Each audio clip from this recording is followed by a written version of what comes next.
Welcome, everybody.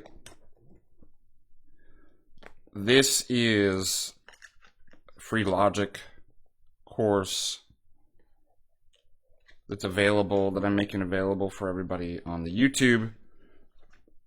But this is actually Thursday's lecture for my critical thinking class, in which it's going to be pre-recorded and then uploaded and available for you. We are going through chapter 3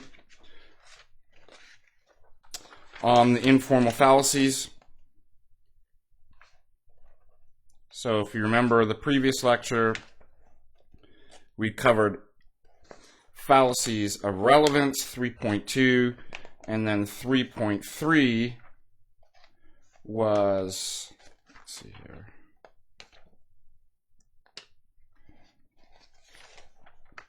fallacies of weak induction. And today we're doing fallacies of presumption, ambiguity, and illicit transference. Now, normally I was doing this live, but we've got some audio problems with the OBS, other programs, YouTube, and various things that could be on my computer are switching and taking over the audio.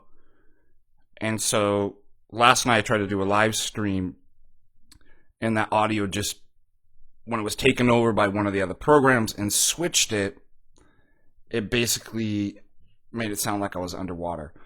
And from my end on the OBS, there was nothing I could do to fix that. So at some point I'm going to have to get an audio person to be on the other end when I'm streaming live and just work through shutting down the different programs in my computer and turning things off and on to actually see if it works. So it was really frustrating, but that's okay. So what I've decided here is just I'll record on my OBS right now, then I can upload it to YouTube later, because as far as I check on the recordings, when I play it back, the audio actually sounds pretty good now. So what that means is there's other programs running, or even YouTube, when it's sent through YouTube, that program actually switches the audio. So very frustrating.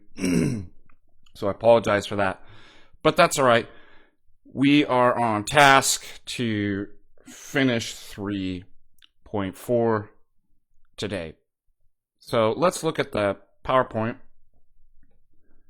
Fallacies of presumption. Those include, as we'll see, question begging, complex question, false dichotomy, and suppressed evidence.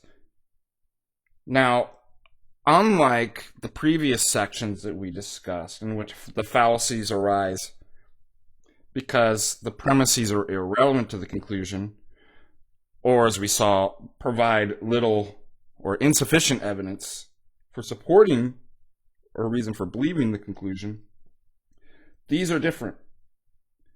These, we find the premises presume, hence the fallacies of presumption. The premises presume to provide adequate support to the conclusion when in fact they don't. Now, we'll see complex question, as we'll see today, presumes that a question can be answered by a simple yes or no, or some brief answer when a more sophisticated one's actually needed to provide that. We'll also look at false dichotomy, which presumes an either or when there's actually more options than two. And then finally, suppressed evidence under the fallacies of presumption. And suppressed evidence presumes that no important evidence has been overlooked, when in fact important evidence has been overlooked. And then you present an argument like that, then you will actually be guilty of the fallacy of suppressed evidence. Fallacy of ambiguities. The fallacies of ambiguity include equivocation and amphibole. Let me see if we can just look at the PowerPoint real quick. I'll get to that later. Let me just give a brief kind of overview of where we're going. So when it comes to equivocation and amphibole, those fallacies arise from occurrences of some form of, obviously, ambiguity. Now we saw, if you remember in chapter 2, that an expression's ambiguous if it's susceptible to different interpretations in a given context. And the classic example was light and bank. Is the beer, when you say it's a light beer, light in color, light in calorie, light in flavor, taste, I'll meet you at the bank of the river, or the bank where I cash my checks. The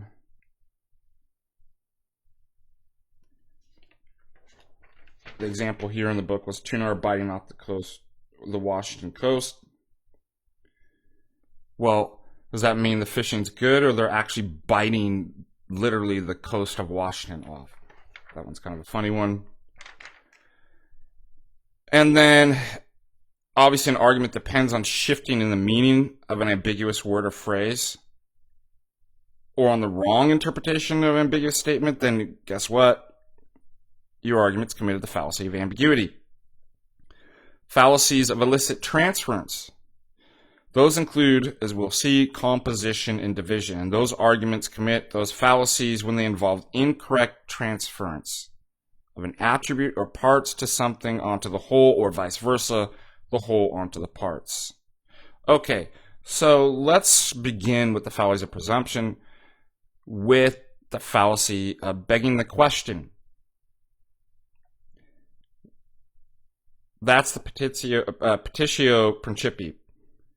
That's committed whenever an arguer creates an illusion that inadequate premises provide adequate support for the conclusion by leaving out a possibly false, or at least shaky, as you see here in the little chart, premise. How? Well, not only do you leave it out, but then you restate a possibly false premise as a conclusion, or by reasoning in a circle. So there's 3 kinds of ways that you can commit begging the question. And the idea is that if what's in question you're using as an answer, or for example here, the conclusion's in question and you're using a premise that's very shaky or missing to support that, or what did we say, by restating a possibly false premise in the conclusion. See here, conclusions restate the false premise, or simply going in the circle there. Then you're begging the question.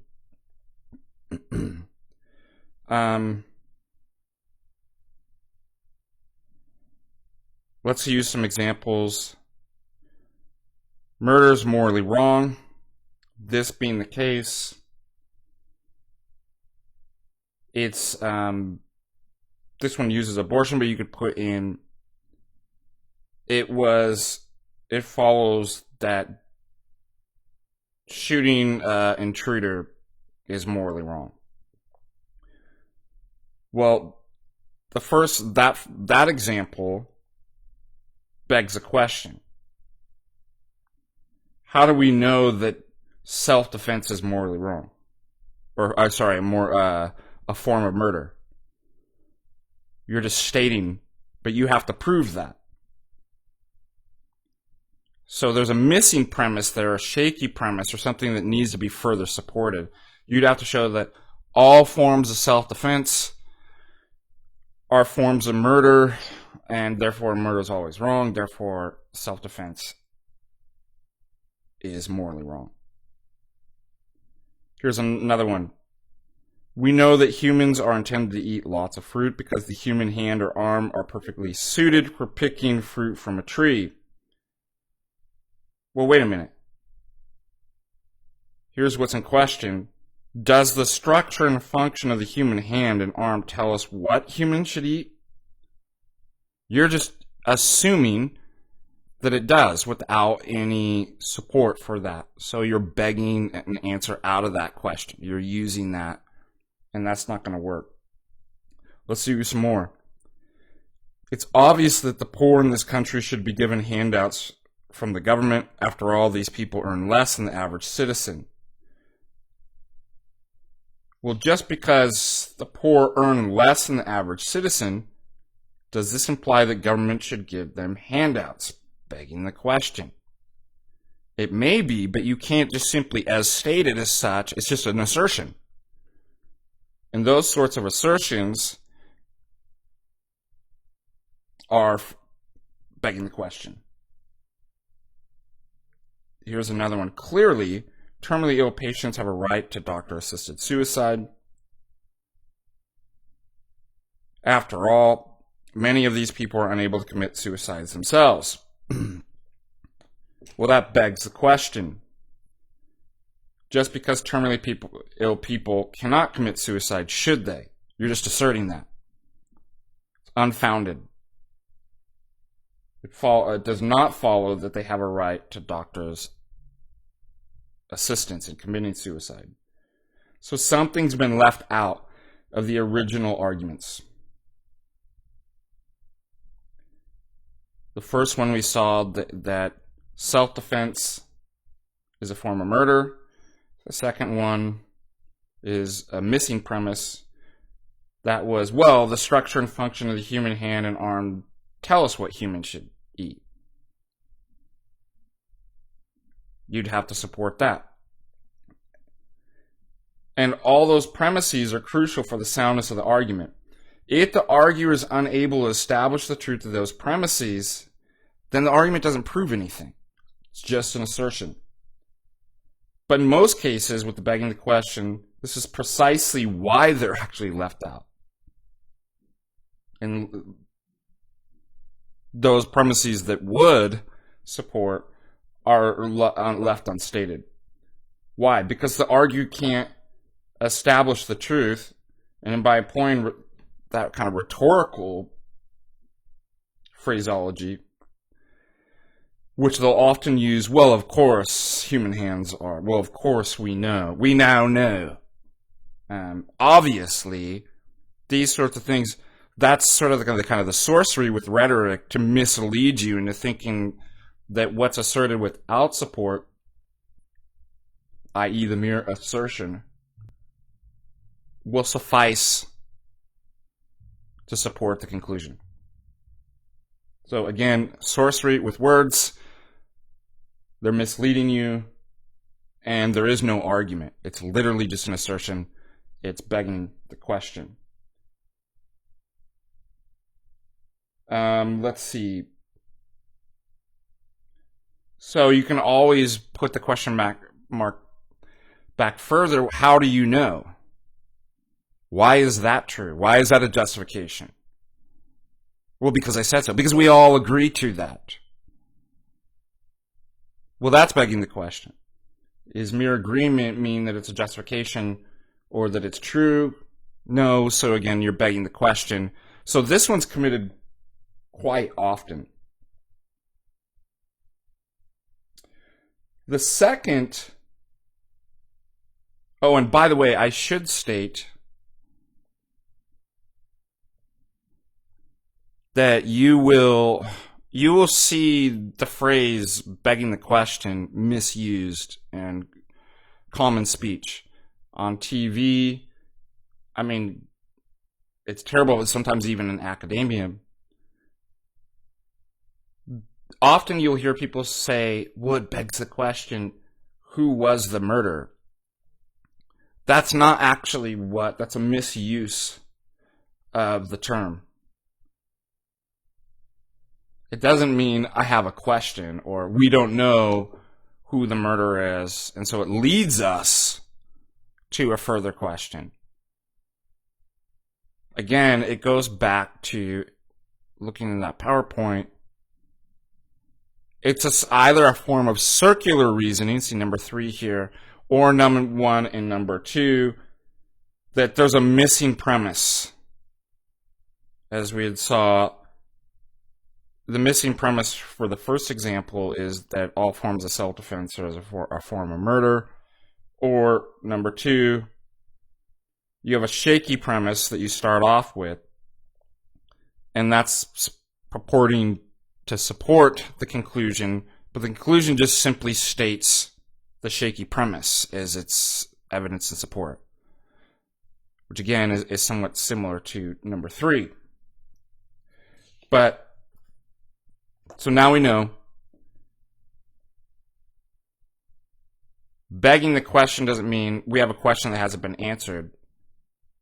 It is a fallacy of presumption, and one of 3 of these forms that we just outlined here.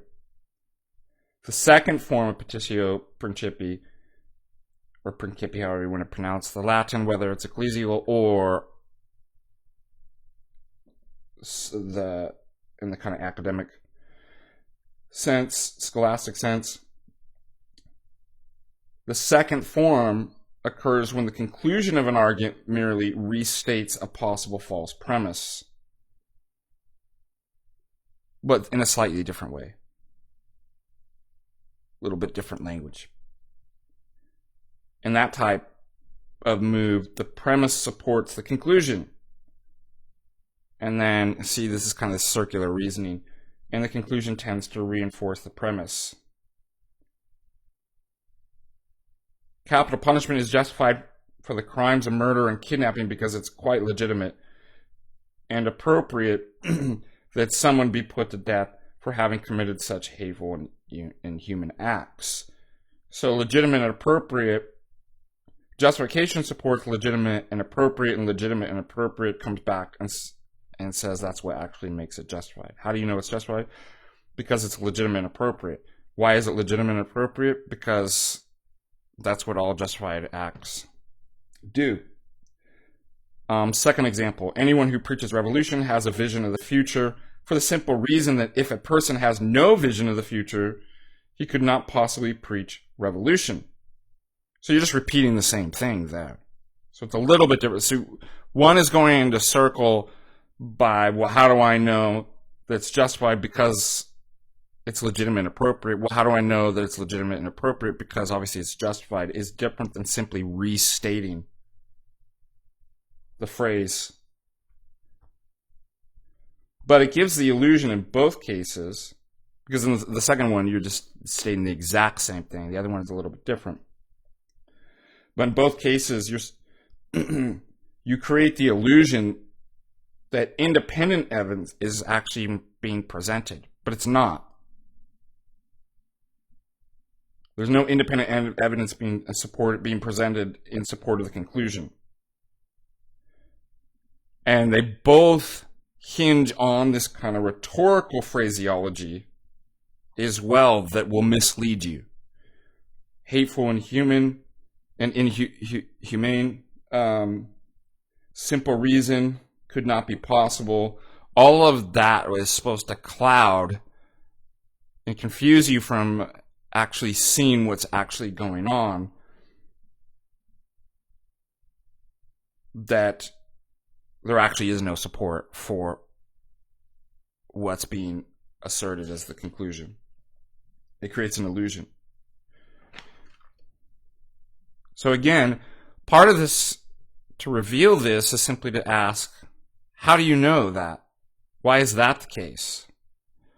How do you know that capital punishment is legitimate and appropriate? Now, it might actually be, but you've got to have a better argument for that.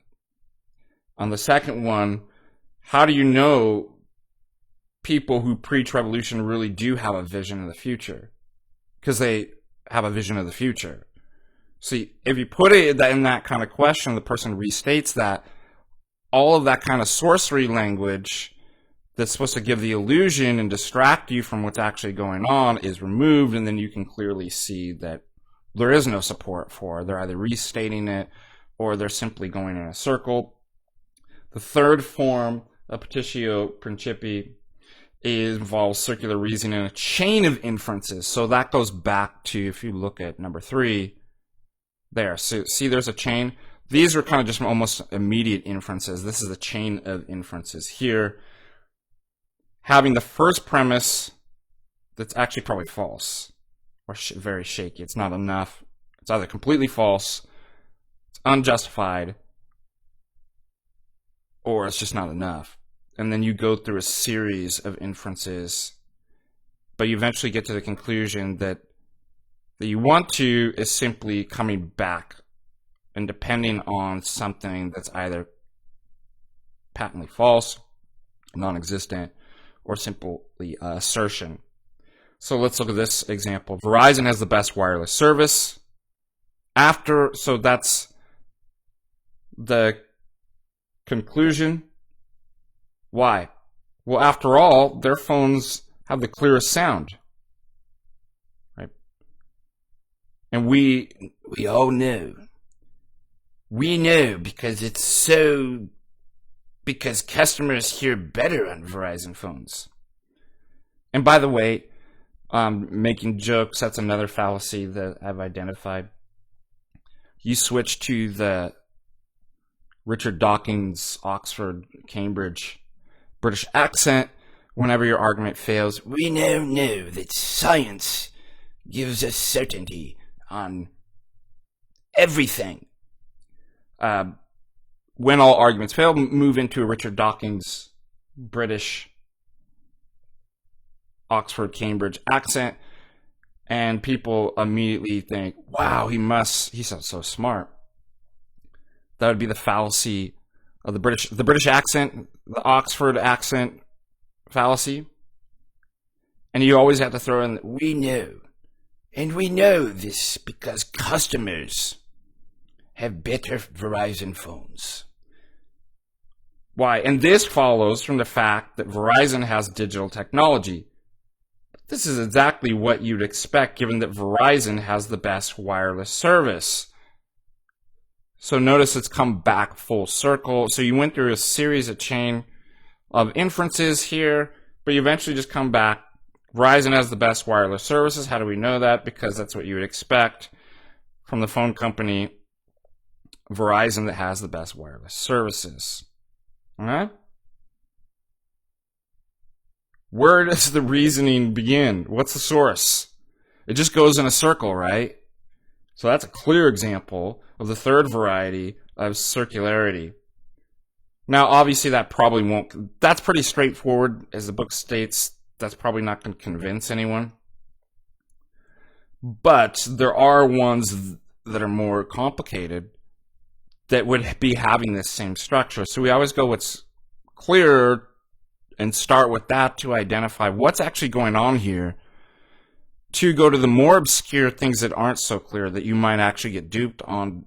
If you practice and are able to identify these patterns of the fallacies of presumption in the question begging and circular reasoning, then you'll be able to, in the harder cases, say, oh, I recognize this is the same thing going on here. Now, in all cases of begging the question, the arguer uses, as we saw, some linguistic device, and they create an illusion. That's why I said the sorcery with words. The inadequate premises provide adequate support for the conclusion. So that's the case on all of those, when they actually is not the case. And without that illusion, the fallacy isn't committed. So sometimes things might actually seem circular, and they might be in some sense, maybe tautologies or something like that, and we'll talk about what a tautology is. But you need the illusion. You need that rhetorical advice, because sometimes there is simply going in a circle, and how that's presented, if it's sufficient evidence. If this is true, then this actually is true. It follows, may appear to be circular in a vicious sense, in an incorrect sense of committing a fallacy, but it's not. So the book says, without that illusion, for example, in these following illustrations, there is no fallacy committed. No dogs are cats, therefore no cats are dogs. Now, if we have sufficient evidence for that, there's no illusion, right, that it's presented, there's no fallacy. London is in England and Paris is in France, therefore Paris is in France and London is in England.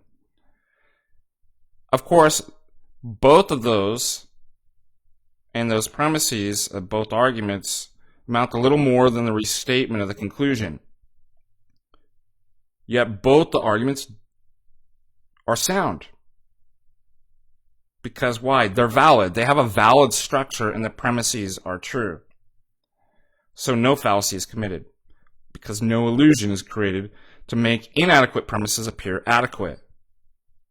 Here's another example. Rome is in Germany, or it's a disjunctive right here. Rome is in Germany, or Rome is in Germany. Simply restating it, right? So either are or are, therefore are. Now you're not getting any kind of new knowledge, but that's a valid and sound. Sorry, that's a valid argument, even though it's not sound.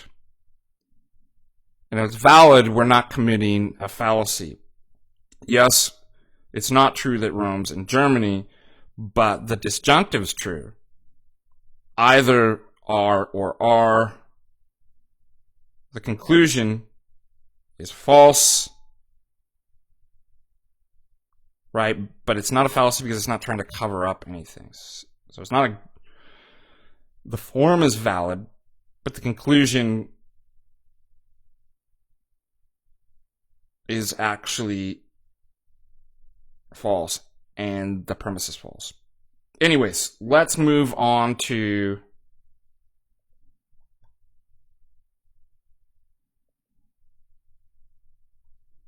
complex question, because I like this one.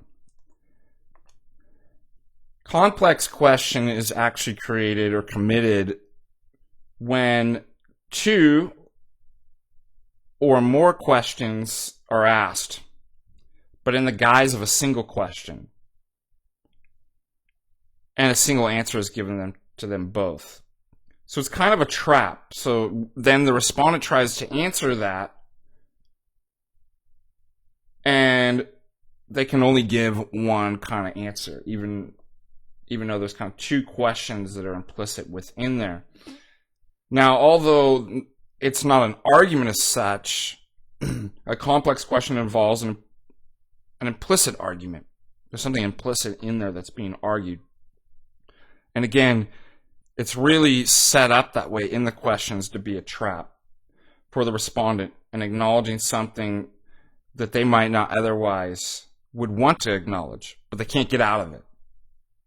Okay, so two questions presented, two separate things presented as one. Let's give an example here. Have you stopped cheating on your exam? The next one, the officer pulls you over. Son, where'd you hide the marijuana you were smoking? Well, there's two different questions. On that last one, do you have marijuana on you? And if you do, where'd you hide it? But if you combine them, see the complex into one, there's no way to actually answer that without being trapped. Entrapment, right? Because it's two separate questions presented as one. Because if you say, I didn't hide it, so you're just blatantly smoking the marijuana out in front of everybody, assuming, it's illegal or something, or it's a child and the parent or something like that. If I said, no, so you did hide it. Think about the exam, like, have you stopped cheating on the exam? There's two separate questions. Were you cheating? Were you ever involved in cheating on examinations? If so, have you stopped? The two are combined into one so that there's a trap. Have you stopped cheating on your exams? Yes or no? Answer the question. No. So you continue, so you admit, but you continue to actually go and cheat. Yes.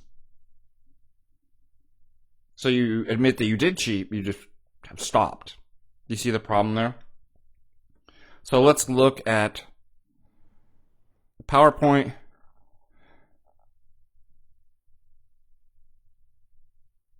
This is committed when two or more questions are asked in the guise of a single question, and a single answer is then given to them both. But it's a trap. It's a trap. Don't do it. Okay. Let's move on. There's also something that's related, but it's not exactly the same, and those are leading questions. It's not combining two questions into one so as to trap the respondent, but it's to lead one to answer in a certain way. And those are different. That's different than a complex question. This is also seen in law. For example, when in direct examination of a witness by counsel, they might say, "Tell us, on April 9th, did you see the defendant shoot the deceased?" You're leading them. Whereas a straightforward question might be, "Tell us, what did you see on April 9th?" Do you see the difference? When you're leading them, did you see the defendant shoot the deceased? So you're guiding them. But that's not the same thing as complex questions. Leading questions involve no logical fallacies. They don't attempt to trick the respondent into admitting something that they wouldn't normally admit, but they're guiding them. Here's some additional examples. Are you going to be a good little boy and eat your hamburger? That's a complex question. Is George Hendricks still telling lies? No, so he stopped. He is a liar. He's a liar no matter what. How long must I put up with your snotty behavior? When are you going to stop talking nonsense? You can't answer that without being trapped into something that you wouldn't normally do. Okay, let's move on to false dichotomy.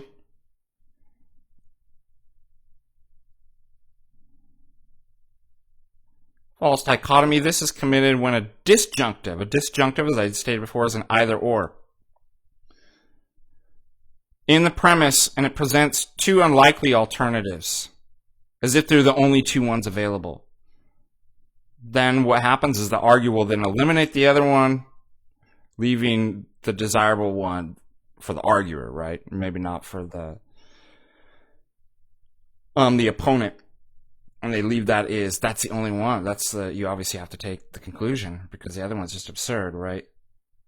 Now, obviously, that's a fallacy because there's more options. You're either eating a peanut butter jelly sandwich or you're having steak. Obviously, you're not eating peanut butter jelly, so you must be having steak that doesn't work. I could be eating a lot more, right? Either you will let me attend Pink concert or I'll be miserable for the rest of my life. I know you don't want me to be miserable the rest of my life, so it follows you'll let me attend the concert. Either you use Ultra Guard deodorant or you risk chance of perspiration order. Surely you don't want the risk of the chance of perspiration order, therefore you will want to use Ultra Guard deodorant. This one's pretty funny. Either we adopt a one world government or regional wars will continue forever. We certainly can't tolerate war, therefore we must adopt the one world government. Clearly there's other possibilities, right? So nobody wants constant war, so you're telling me the only way is to have a one world government? Are you kidding me? Now, simply having an either or does not mean you're committing a false dichotomy. Consider this example. Either Reno's in Nevada or it's not in Nevada. She's either pregnant or she's not pregnant. Okay. Sometimes there really are two options. But if there's more and you present only two and then eliminate to get the person to get to the conclusion that you want, then you've committed the false dichotomy. It's also called a bifurcation or the either or fallacy.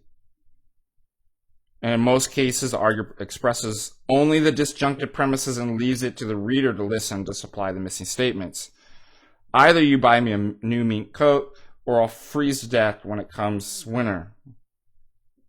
Either I'll continue smoking, or I'll get fat and you'll hate to be seen with me. The premise and conclusions are easily introduced into those both examples. Now let's go to the next fallacies of ambiguity. We saw in chapter 1 that a cogent argument is an inductive argument with good reasoning and true premises. Remember? So you have to have that requirement. True premises, and that includes the proviso that the premises not ignore some important piece of evidence. That they're, sufficiently robust, or at least they're enough that it outweighs the presented evidence and entails a very different conclusion. So, restated, the requirement of true premises includes the proviso that the premises not ignore some important piece of evidence that outweighs the presented evidence and entails a very different conclusion. So, if an inductive argument does indeed ignore that evidence, or such evidence, then the argument commits the fallacy of suppressed evidence. Consider the following example. Most dogs are friendly and pose no threat to people who pet them. Therefore, it'd be safe to pet the little dog that it's approaching now. But what if the dog's a demon dog? It's rabid. It was involved in some type of satanic ceremony in which the demon dog becomes possessed. It's a Cujo, right? Stephen King's Cujo. It's the demon dog from hell who's rabid and wants to eat you. Okay, so if that were actually true, there's suppressed evidence. And it doesn't have to be that wild. Suppose it's just a rabbit or something like that. Okay, you're suppressing it to get the person to adopt the conclusion. So that fallacy is classified as a fallacy of presumption because it works by creating the presumption that the premises both are true and complete enough to support the conclusion when in fact they're not. So something's being suppressed. Evidence is being suppressed there. The arguer ignores the fact that the actual dog's foaming at the mouth. Okay.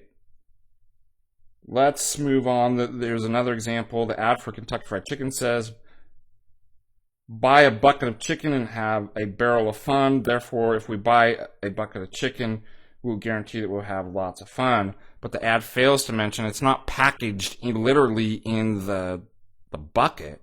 It has to be something supplied. And then maybe ignores the suppressed evidence is you're really not going to actually have the fun. That doesn't support that because guess what? It's loaded with industrial waste chemicals and processed. It's the Beyond Chicken, right? The industrial waste vegan option that's presented as healthy, but in fact, it's a bunch of weird seed oils and industrial waste product, and nobody actually knows what it is. It's Soylent Green. Soylent Green is people.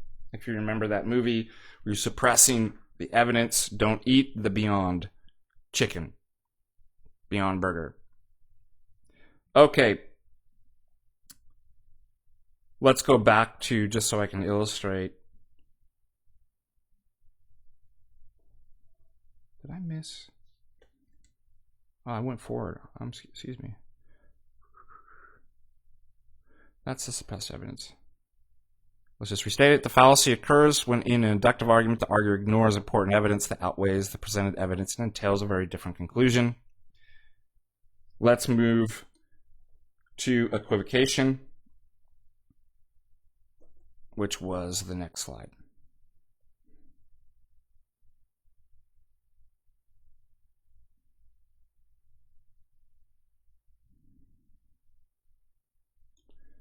Fallacy of equivocation occurs when the conclusion of an argument depends on the fact that a word or phrase is used, either explicitly or implicitly, in two different senses in the argument. Such arguments are either invalid or they have a false premise. In either case, what does that mean? They're unsound. So, if you're playing on that equivocation, on that meaning, there's different meanings in that. And then one of the premises, so it's either an invalid argument in the structure or it has a false premise, and you're playing on the equivocation, then you've committed that fallacy. So consider this. Some triangles are obtuse. Whatever is obtuse is ignorant. Therefore, some triangles are ignorant. Wait a minute. We're using obtuse in two different senses there. The type of triangle versus somebody obtuse meaning dull, ignorant, dumb. Same word, two different meanings. And again, this comes up a lot in debates. The fallacy of equivocation. Often assuming, and the implicit assumption is there that words can only have one type of meaning. And so it says that then the meaning that I take in some other context has to be applied in this context, and then you get to a false conclusion. The classic example that I always run across is Protestants won't call clergy Father Ananias. Why? Because the Bible says, call no man father. And so, but they're not consistent with that. I mean, there's different notions of father. There's obviously warning against, you're not going to be using the Father of all, right? Has one meaning with, the other sense of the meaning, my father who bore me, my spiritual father, right? Those are very different meanings. But what happens is oftentimes the kind of evangelical Baptist, the Protestant that would never call a clergyman father will take that. But then they'll call their dad father, right? So they're not being consistent. But it's a fallacy based on the idea that there's only one type of meaning. I mean, think about, you can't call your child a kid because a kid is a goat. Equivocation. I'm trying to think of other. This comes up all the time, but it says this as if there can be like only one context and one meaning, but there isn't, as we see here with the obtuse. Here's another example. Any law can be repealed by legislative authority, but the law of gravity is a law. I mean, I swear I've actually heard this low IQ level tier arguments before. But the law of gravity is a law. Therefore, the law of gravity can be repealed by legislative authority. Law means something different there. Mistaken assumption is that words can only have one meaning, and that there isn't actually, that the univocal, that there isn't such a thing as equivocal meanings. Here's another one. We have a duty to do what's right. We have a right to speak out in defense of the innocent. Therefore, we have a duty to speak out in the defense of the innocent. One is a moral right. The other one is a right in the sense of kind of like negative rights. So one, you're morally correct is what I meant. The other one is a right in the sense of like a negative right. No one should have the ability to take your life, liberty, happiness, or it could be even a positive right that you have a duty to. Well, that's different than being morally correct. Two different notions of right. Here's another one. A mouse is an animal. Therefore, a large mouse is a large animal. Okay? So, large means different things in different contexts, right? That's a silly argument. It's an equivocation. So we'll go back to illustrate that. Here, equivocation, this fallacy occurs when the conclusion of the argument depends on the fact that a word or phrase is used either explicitly or implicitly in two different senses in the argument, which is what we saw with that example. Amphibole. Let's move to amphibole.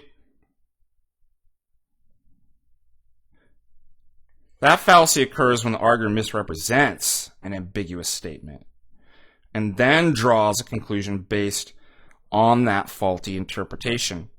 The original statement's usually asserted by someone other than the arguer, and the ambiguity usually arises from a mistaken grammar or punctuation, actually. Let's say a missing comma, a dangling modifier, ambiguous antecedent of a pronoun, or some careless arrangement of words. And because of that ambiguity, the statement may be understood in two clearly different ways. Arguer typically selects the unintended interpretation and then proceeds to draw a conclusion based on that. And that, if you do that, or somebody does that, you've actually committed the fallacy of Amphibole. Let's look here at some examples. The tour guide said that standing in Greenwich Village, the Empire State Building could easily be seen. It follows that the Empire State Building is in Greenwich Village. So in that one right there that I just cited, it contains a dangling modifier. Is it the observer of the Empire State Building that's supposed to be standing in Greenwich Village? So you see why it's important that we get our punctuation and grammar correct? Because we can actually end up having an ambiguous statement. And then if you make inferences to certain conclusions based on that, then you can actually commit a fallacy. Next one, John told Henry that he had made a mistake. It follows that John has at least the courage to admit his own mistakes. Well, here the pronoun he has an ambiguous antecedent. What is he referring to? Is it referring to John or Henry? It's not clear. Maybe John told Henry that Henry had made a mistake. See here, John told Henry that he made a mistake. Who's he? John? Henry?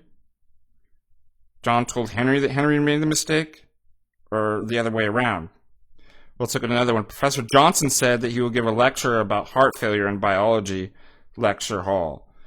It must be the case that a number of heart failures have already occurred there recently. Well, what's in question, what's not clear, is what takes place in biology lecture hall. Is it the lectures or heart failures that's actually taking place in there? It's pretty funny, huh? Obviously, the correct interpretation is it's the lectures that... But notice how the sentence is structured. It's not actually clear. It's ambiguous. But if we put in commas and fix the grammar of that, we just clear up any ambiguity. Professor Johnson said that he will give a lecture, comma,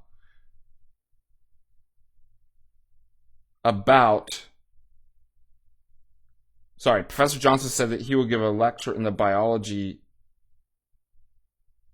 Professor Johnson said that he will give a lecture, comma, about heart failure, comma, in the biology lecture hall. Then the ambiguity is cleared and you're not going to make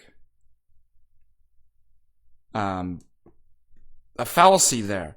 Now, this is really interesting in law and why this is so important too, because in contracts you need to actually have this stuff written clearly and be able to identify if there's anything ambiguous, right? Because you can imagine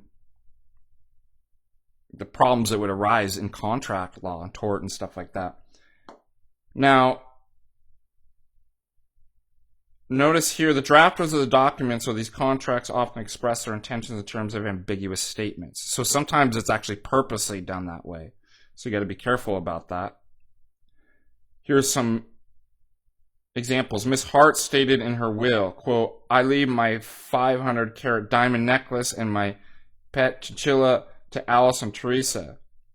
Therefore, we conclude that Alice gets the necklace and Teresa gets the chinchilla, right?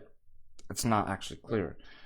Mr. James signed a contract that reads, quote, in exchange for my painting my house, I promise to pay David $5,000 and give him my new Cadillac only if he finishes the job by May 1st, end quote. Therefore, since David did not finish until May 10th, it follows that he gets neither the $5,000 nor the Cadillac. So when a contract's constructed like that, in the first case, it's obviously done to favor Alice. Teresa's almost certainly to argue that the gift of the necklace and necklace should be shared equally by her. Miss Hart could have avoided this dispute by adding either respectively or collectively to the end of the sentence. In the second example, the conclusion favors Mr. James. David will argue that the condition that he finished by May 1st affected only the Cadillac, and that he therefore is entitled to the $5,000. But that dispute could have been resolved and avoided by properly inserting a comma in the language promise. So again, some kind of practical examples in which avoiding that fallacy would be actually important. Okay, let's do there. Let's see how many more we have. We have two more.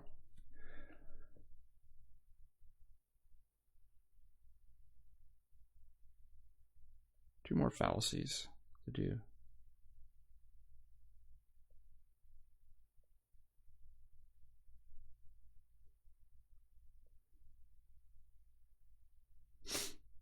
Composition. The fallacy of composition. This one's really interesting. It's when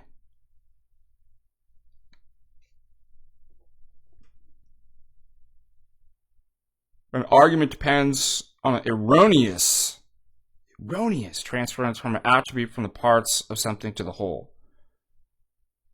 So that a fallacy occurs. Why is it a problem? It's a fallacy, and it occurs when it's argued that because the parts have a certain attribute, it follows necessarily that the whole will have those attributes. When in case that's either not the case, or it can't simply be known from making simply a part to whole. Inference. Examples. Maria likes anchovies. She likes chocolate ice cream. Therefore, it's certain she would like a chocolate sundae topped with the anchovies. Each player on the basketball team is an excellent athlete. Therefore, the team as a whole is excellent. That's not necessarily true. And by the way, this comes up in theology debates too, with classical arguments for the existence of God, which I often actually critique. That just because this, I'm trying to remember how this goes. If every individual thing, so we're moving from the parts, has a cause, then the whole, all the things must have one cause. That's not necessarily true, and there's a funny kind of phrase. Every baby has a mother, but not every baby has a mother, one mother. You see what I mean? So each individual baby may have individual mothers. It doesn't follow that every baby as a whole class has a mother. So that would be an illicit transfer of composition, where I'm saying, well, it necessarily follows it simply because every individual, every part has something that the whole must have it. Another example, and I think we've gone over this one similar, but let's go. Each atom is invisible. Therefore, the teacup's invisible because teacups are made of atoms. That doesn't follow. Sodium and chlorine, the atomic components of salt, are both deadly poisons. Therefore, salt is a deadly poison. No, that doesn't follow. Now, again, there might be simply making a composition, right, attributing properties in the parts of the whole doesn't necessarily mean that you're making a fallacy. For example, if every part of the pie is poison, then the whole pie is poison, right? So sometimes it actually does follow. We have enough evidence to support that. But it's when it doesn't follow, and you're simply saying, well, it's just because parts, everything, the whole has everything that the parts has. That's not always the case. If you made that, then you would be committing a fallacy of composition. For example, simply sometimes, and I'll give you several examples in which it isn't a fallacy, because we know this, but it's when you just say, well, it just follows because it's parts and whole, right? That I can attribute no, that doesn't follow. But on these, we actually do know. Every atom in this teacup has a mass, therefore this teacup has a mass. Okay, that's not a fallacy. This we know. Every component in the picket fence is white, therefore the whole fence is white. Okay, so one's a legitimate transference, the other one's an illegitimate, is what we're seeing here. And so, if you look at the PowerPoint, you'll see here, you have parts, the attribute is improperly transferred. The previous examples I just gave, there was proper transference. And let's see, what does the book say here? It gives some further caution by the fact that composition is sometimes confused with hasty generalization. That's not the same thing. The only time this confusion is possible is when the whole is a class, such as a class of people in a city or a class of trees in the forest, and the parts are the members of the class. In such a case, composition proceeds from members of the class itself. Hasty generalization, on the other hand, proceeds from specific to general. Remember? And because it's sometimes easy to mistake a statement about class or a general statement, composition can sometimes be mistaken for hasty generalization. So be careful. Such a mistake can be avoided, textbook states, if one is careful to keep in mind the distinction between these two kinds of statements. This distinction falls back on the difference between collective and distributive predication. So you'll notice those are bold-faced words in your book that you should know. Consider the following examples. Fleas are small. Fleas are numerous. First statement is a general statement. The attribute of being small is predicated distributively. That is, it's assigned or distributed to each and every flea in the class. And each and every flea in the class is said to be small. What about the second one? Fleas are numerous. The second statement is a statement about a class as a whole, or what we will call a class statement. The attribute of being numerous is predicated collectively. So notice the difference. One is distributed predication about each flea of the class. One is a predication of the collection. In other words, it's a predication that's assigned not to individual fleas, but to the class of fleas. Right? An individual flea is not numerous. The class of them is. To distinguish composition from hasty generalization, therefore, the author says, follow this procedure. Examine the conclusion of an argument. The conclusion is a general statement. That is a statement in which an attribute is predicated distributively to each and every individual of that class. The fallacy then commits hasty generalization. But if the conclusion is a class statement, in other words, a statement in which an attribute is predicated collectively to the class as a whole, then what you have is a fallacy of composition. Pretty good rule. So the examples here, less fuel is consumed by a car than by a fire truck. Therefore, less fuel is consumed by the United States by cars than fire trucks. It might actually appear when you read that to be an argument that proceeds from specific to general. And you might have said, well, that's a hasty generalization. But look at the conclusion. The conclusion is not a general statement at all. It's a class statement. Less fuel is consumed in the United States by cars, the class of cars, than by fire trucks. And therefore, what do we have? We actually have something that's false, because there are many more cars than fire trucks. The conclusion states a whole class of cars use less fuel than the whole class. Then we've committed a predication collectively and committed the fallacy of composition. The last one that we'll cover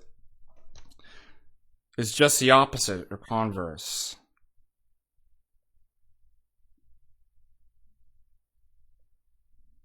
Division. So it's composition and division. The exact opposite or reverse of composition. Composition goes from parts to whole. Division then would go from whole to parts. And that's a fallacy is committed when the conclusion of an argument depends on the erroneous transference, right? So sometimes there's proper, legitimate transference, and there's improper, erroneous transference of an attribute from the whole or class onto the parts and members. So let's look at the example here. Salt is a non-poisonous compound. Therefore, its component elements, sodium and chlorine, are non-poisonous. See, you could die if you don't get these fallacies actually correct and knew that that's a fallacy of division. Simply going from properties, attributes to the whole, and an improper transference to the parts could actually kill me. Here's another one. This airplane was made in Seattle. Therefore, every component of the airplane was made in Seattle. Third one, the Royal Society is over 300 years old. Professor Thomas is a member of the Royal Society. Therefore, Professor Thompson is over 300 years old. Again, all of those is where you're illegitimately transferring a property from the whole, whether it's non-poisonous, made in Seattle, or over 300 years old, to the individual members, to the parts. And therefore, that's a division. But remember, there are legitimate transferences of whole to part, attributes of the whole to the part. This teacup has a mass. Okay, predication about the whole. Therefore, the atoms that compose this teacup have a mass. Okay, there's no illegitimate transference of attributes or properties there, so it's not a fallacy. This field of poppies is uniformly orange. Therefore, each individual poppy is orange. So, you have to be, as the author states, acquainted with the situation and nature of the attributes being transferred to decide whether it's actually a fallacy. So those are clear examples. Sometimes it might not be so clear. Let's see, just as composition can sometimes be confused with hasty generalization, which is what we call converse accident. Division can sometimes be confused with accident. Interesting. As with composition, this confusion can occur only when the whole is a class. In such cases, division proceeds from the class to the members, the whole to the parts, whereas accident proceeds from general to specific. So remember, very similar to the hasty generalization and how we distinguish that. If a class statement is mistaken for a general statement, division may be mistaken. If you can't make that distinction, you're going to make a mistake and take it for an accident when it's not actually an accident. So look at, if the premises contain a general statement, the fallacy committed is accident. But if they contain a class statement, then the fallacy is division. Look at the examples here stated in your book. Stanley steamers have mostly disappeared. This car is a Stanley steamer. Therefore, this car has almost disappeared. That first premise, Stanley steamers have almost disappeared, is not a general statement, but a class statement. It's about attribute about the whole class have almost disappeared. And accordingly, the fallacy is committed division and not accident. Okay, so how are we doing on... We'll just finish this up. The homework, well, let me just finish this and then I'll sign the homework. It's also posted on our Moodle site as well.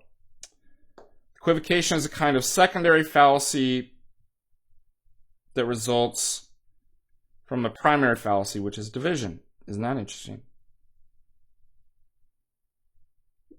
Let's look at the next example of how division turns up in arguments dealing with averages. The average American family has 2.5 children. The Jones family is an average family. Therefore, the Jones family has 2.5 children. So that statement, the average American family has 2.5 children, is not a general statement, but a statement about class. The sense of a statement is not that each and every family has 2.5 children. And there's a joke in Family Guy about 2.5 men. So 2.5 men is an average statement about it's a statement of averages about a class. And then the joke in Family Guy is they cut to the individual attributing to the part, and there's a guy like screaming because he's cut in half. There's 2 men with a guy cut in half, right? Well, that's a fallacy of division based on averages that I think is actually more funny than this. And it's not an accident, the fallacy of accident. It's a fallacy because of that of division. So we end there. I'm not going to assign any exercises from 3.5. You have read those.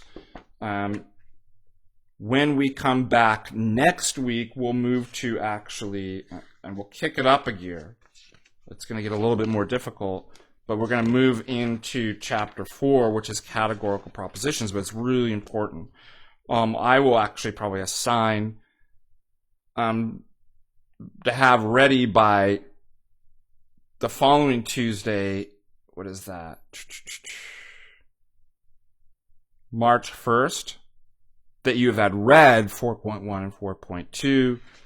But as far as the homework that will be due for Tuesday, which I'll be assigning this Thursday, because this is the pre-recorded lecture for Thursday, you will just be doing exercise 3.4 on section 1. You'll do 1, 3, 5, 7, 9, 13, 15, 19, and 25. On 3.4, section 2, the true and false, you'll do 1, 3, 5, 7, 9, 11, 13, 15, so all the odds. 3.4, section 3, you'll do 1, 3, 5, 9, 16, 18, 22, 28, 29, 31, 32, and 33. And I won't assign anything more. That will be due Tuesday. Again, I'm assigning that. What I'm saying right now is the pre-recorded lecture that you're going to watch for Thursday, February 24th, in which the end of the lecture, I assign 3.4 exercises that will be due March 1st. Okay, so thank you. We have finished up chapter 3 on fallacies, and I wish you all a great week. I'll try to check my emails if you guys have any questions while I'm at the conference. And thank you so much. I apologize, the first video of this, the audio probably, when we're doing the PowerPoint slides, the audio is good. And then when I switch to camera, it isn't. And that's because there were other programs switching the audio. It wasn't an OBS. I think this is better. I really hope so. So I apologize if that was annoying. And I will see you guys March 1st, Tuesday. Okay, take care. And thank you.